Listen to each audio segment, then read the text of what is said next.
Good morning, everyone. Kathy Brooks here from the Hydrant Club, and I have been wanting to share a little something with you guys.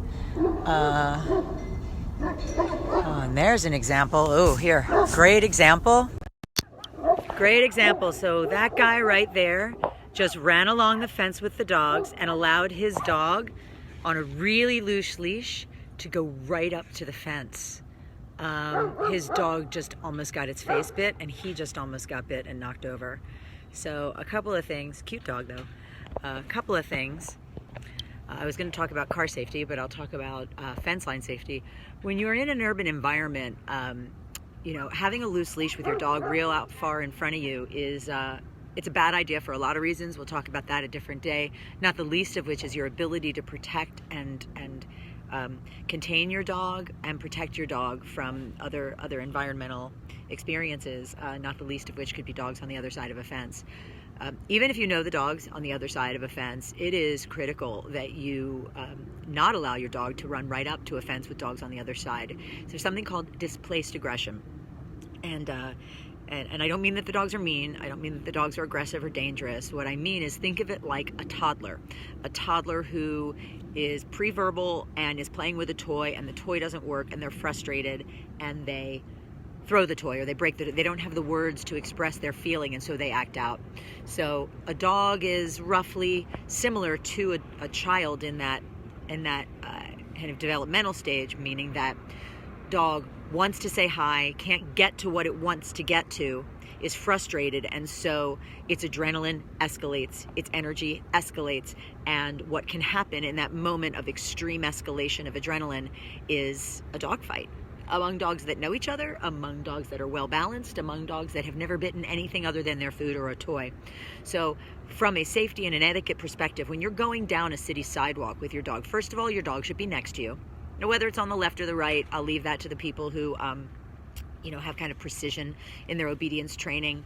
As long as your dog is next to you, not out in front of you, a step in front of you may be okay, but certainly more than a couple of inches in front of you. Dog should be next to you, nice loose leash, and ideally when you're going down a sidewalk, you should be in between yourself, the dog, and the fence. So fence line, you, dog. If you have the opportunity to cross a street and to remove that anxiety for either dog, that would be great. Now, what I didn't capture was that dog, as a dog barked at it, a hail of hello, that dog became reactive and lunged at the fence and started snapping and barking out. I've seen that dog before. It's a sweet dog. I'm sure it is a lovely, lovely, lovely dog, but it was being a dog, so that's really important. Now to the point of today's video. So I travel with 3 dogs. I am actually standing by the open door of my car. What I'm going to show you is that my dogs have been sitting here waiting patiently. So what's important about that is that you go somewhere, you're going somewhere with your dog, you're taking your dog out somewhere, you're taking your dog to the vet, you're going to the park, you're going to a friend's house, you're taking it to daycare, you're home from any of those places, and you open the door, and a lot of people, that dog just pops right out of the car. Now that's dangerous for a lot of reasons. Dog could get hurt, could get tangled, dog could run into traffic and get hurt, especially if it slips out of its collar or lead, could get away. You don't know what's on the sidewalk, what other stimuli there might be. So it's important that your dog understand there isn't a doorway that it goes through until you say so. And so this is whether it's the front door of the house, whether it's the back door of the house, whether it's the garage and the car. People forget about that.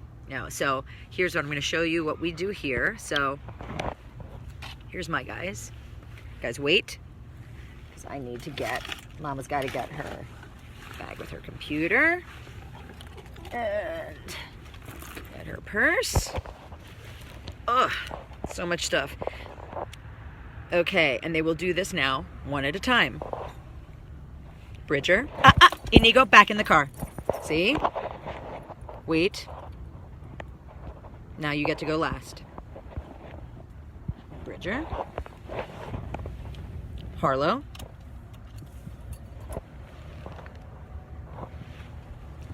Back in the car. Didn't say so. Sit.